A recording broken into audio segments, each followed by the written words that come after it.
Perpindahan penduduk dari desa ke kota atau urbanisasi Galip terjadi pasca perayaan Hari Raya Idul Fitri. Para pendatang tersebut diketahui menempati hunian kontrakan di beberapa titik wilayah Jakarta untuk kemudian mengadu nasib. Kota metropolitan sentral Indonesia itu acap kali dianggap sebagai tempat untuk mencari pundi-pundi rupiah paling efektif sebelum nantinya benar-benar kembali ke daerah asalnya. Pak Lurah, tanggapannya Pak Lurah nih Pak Lurah terkait urbanisasi dari warga daerah ke ibu kota gitu, terutama di Kelurahan Ancor, tanggapannya seperti apa Pak Lurah? Ya, terima kasih. Prinsipnya bahwa semua kota besar ya di negara Republik Indonesia yang kita cintai ini ya pasti terbuka lah untuk setiap warga negara. Namun khusus di Pemprov DKI, wabil khusus di Kelurahan Ancol ya pemerintah tentunya menghimbau kepada siapa saja yang ingin datang ke Jakarta yang nggak sekedar datang ya ke Jakarta, mereka harus mempersiapkan diri tentunya sebagai modal untuk datang ke Jakarta, seperti mempersiapkan keterampilannya, pendidikannya, karena tanpa keterampilan dan pendidikan ini agak sulit sekali bagi kita semuanya untuk bersaing tentunya ya, bersaing di kota besar seperti kota Jakarta. Nah, setelah memang dirasakan sudah siap secara keterampilan dan pendidikannya, ada hal lain yang harus juga dipersiapkan seperti kepastian di mana nanti mereka tinggal di Jakarta. Nah, kedua hal ini pemerintah menghimbau agar kepada para pendatang baru ke Jakarta itu tidak menjadi beban sosial pemerintah. Ini merupakan hal yang wajar yang selalu dipegang teguh siapapun pimpinan di daerah ataupun di pemerintahan daerah itu sendiri. Nah, tahap selanjutnya yang ketiga, mereka juga harus memastikan di mana tempat tinggalnya. Tempat tinggalnya udah pasti dan selanjutnya harus melaporkan diri ke RT RW sehingga siapapun yang datang ke ibu kota itu jelas secara administrasi kependudukannya dan jelas secara kepastian tempat tinggalnya dan siap dengan segala keterampilan pendidikan yang dimiliki oleh siapapun yang ingin datang ke Jakarta. Saya rasa itu yang perlu diperhatikan sebagai wujud kerjasama kita semuanya, bagaimana menyelesaikan segala permasalahan yang ada di DKI Jakarta, wabil khusus permasalahan sosial dan ekonomi. Kalau untuk pencatatan Pak Lurah, untuk warga daerah yang datang ke Jakarta sebenarnya kan pencatatan di RT RW terus baru ke kelurahan, diserahkan kelurahan ya Pak Lurah.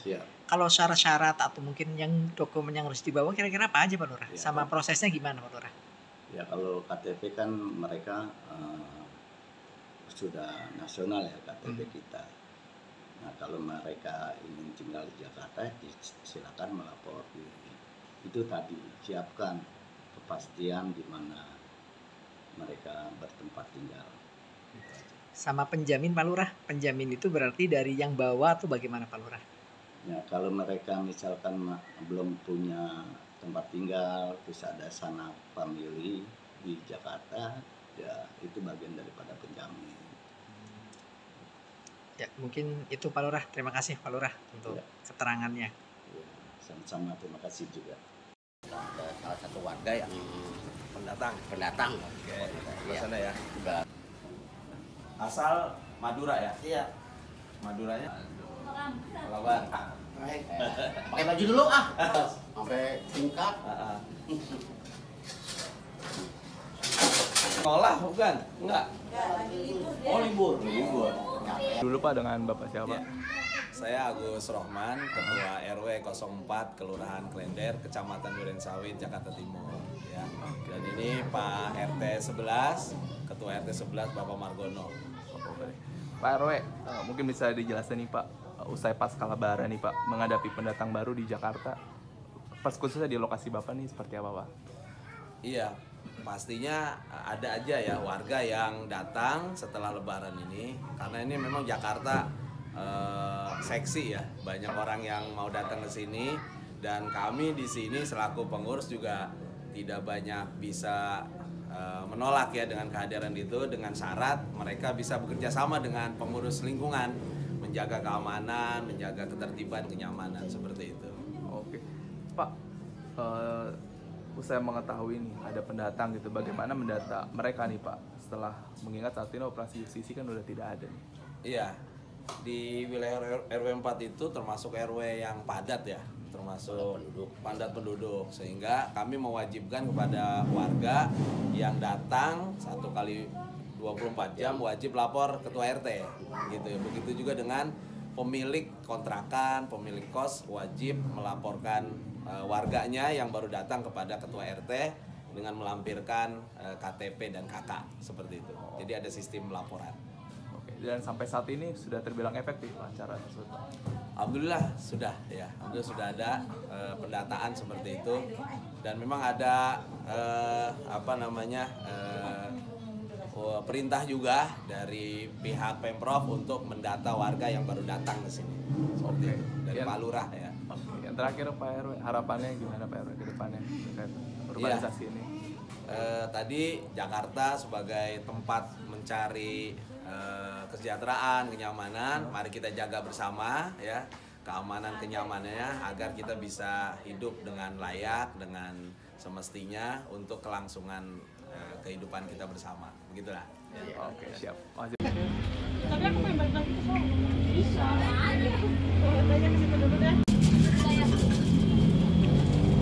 Gelas juga.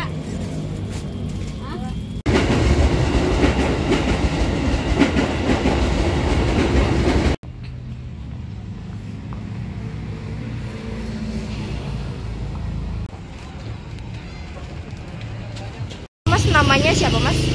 Nama saya Rizky. Oke, mungkin boleh dikasih tahu asalnya dari mana? Saya dari Labuan Bajo, Flores, NTB. Oke, nanti dari NTT ke Jakarta ini pun pindah. Udah berapa lama ada di Jakarta? Terus tujuan awalnya kenapa sih mau pindah ke daerah Jakarta? Kemarin ke sini karena emang dapat kerjanya di sini. Kemarin puji Tuhan lulus tes BUMN di salah satu perusahaan media di sini ya. Di sini. Oke, kenapa dari sekian banyak pekerjaan kamu melamarnya di daerah Jakarta gitu? Apakah memang di Jakarta itu sendiri lebih punya tolak ukur untuk sukses atau bagaimana? Menurut saya yang pertama itu karena kan saya menyasar perusahaan media ya, dan menurut saya ekosistem media yang paling hidup dan kemudian bisa memberi saya sumbangsi atau insight baru tentang dunia kejurnalistikan itu ya Jakarta. Makanya kemudian saya pilih Jakarta. Ya, alasan utamanya karena ekosistem medianya lebih panjang dan lebih kompleks gitu. Kalau misalkan di tempat asalmu emang tidak ada perusahaan media yang sebesar di Jakarta atau bagaimana? Di sana banyak media juga, cuman mungkin belum sebesar yang di Jakarta, dan juga ekosistem medianya belum semacam punya sistem kompleks Jakarta. Oke. Tapi kamu sendiri ada keinginan untuk bisa, maksudnya di Jakarta itu ada harapan untuk menambah penghasilan dan lain sebagainya atau bagaimana? Ya tentu, pasti kan tujuan akhirnya soal perbaikan finansial. Jadi menurut saya mungkin pekerjaan saya yang sekarang ini hanya jadi batu loncatan untuk kemudian bisa mengeksplor lahan-lahan uang yang lainnya gitu ya. Ya mungkin kedepannya mau eksplor ke bidang bisnis atau bagaimana. Intinya saya untuk sementara fokus ke pekerjaan saya yang sekarang ini. Oke, kalau misalkan stigma di masyarakat kan biasanya Jakarta itu untuk mencari ladang sukses lah ya kayak gitu. Kamu sendiri berekspektasi apa di Jakarta? Apakah bisa mendapatkan penghasilan sampai berapa digit atau dan lain sebagainya dibandingkan di Labuan Bajo? Pertama begini, sebenarnya tujuan saya di umur saya yang sekarang baru 20-an tahun lah sebenarnya gitu ya. Sebenarnya saya lebih fokus ke peningkatan kualitas diri dulu. Jadi saya percaya Jakarta ini bisa membentuk diri saya jadi lebih baik di bidang yang saya sasar, yaitu bidang media. Saya percaya beberapa tahun lagi, entah itu tahun 2030 atau kapan nanti ya, kualitas saya itu yang kemudian bisa menghasilkan pendapatan yang lebih buat saya. Jadi bangun kualitas dulu, nanti uangnya datang belakangan. Jadi Jakarta itu menurut saya itu bisa membantu saya mengembangkan diri di bidang yang saya sasar di media. Artinya sebelum datang ke sini itu sudah punya planning ya terlebih dahulu, memang sudah mau di Jakarta. Di sini adakah saudara, kerabat atau bagaimana, dan kamu tinggalnya di mana?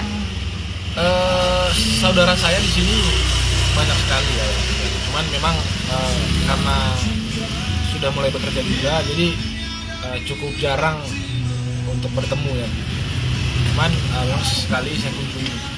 Sekarang saya tinggal di daerah Tawakal. Di Grobogan. Oke. Dan juga untuk biaya hidup sendiri dibandingkan di Labuan Bajo lebih tinggi mana gitu?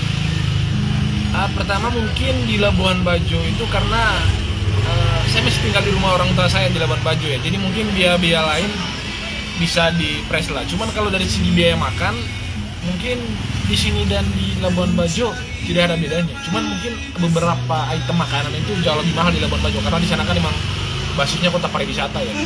Misalnya itu saja nasi ayam penyet itu bisa sampai 35.000. Kalau di sini kan ya mentok-mentok 22.000 lah gitu. Kalau di sana bisa sampai 35.000 karena memang kota pariwisata ya. Oke, tapi jadi, kalau untuk biaya hidup mungkin ya rata-rata sama untuk makan ya. Cuma di sini kan untuk kos juga, beli air dan sebagainya, biaya listrik, jadi semuanya.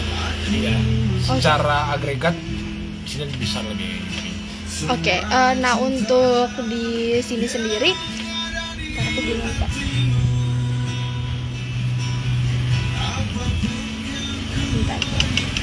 Nah kalau misalkan di sini berarti bukan diajak sama kerabat ya, memang kemauan dari sendiri. Iya, kemauan sendiri. Kalau misalnya boleh tahu di Labuan Bajo UMR-nya berapa ya? Sekira berapa? Terakhir setahu saya sekitar 1.900.000. Itu jauh banget kan dari Jakarta ya?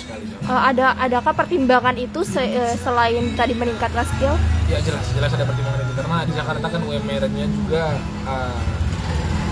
sekitar 4,9 lebih sedikit lagi ya.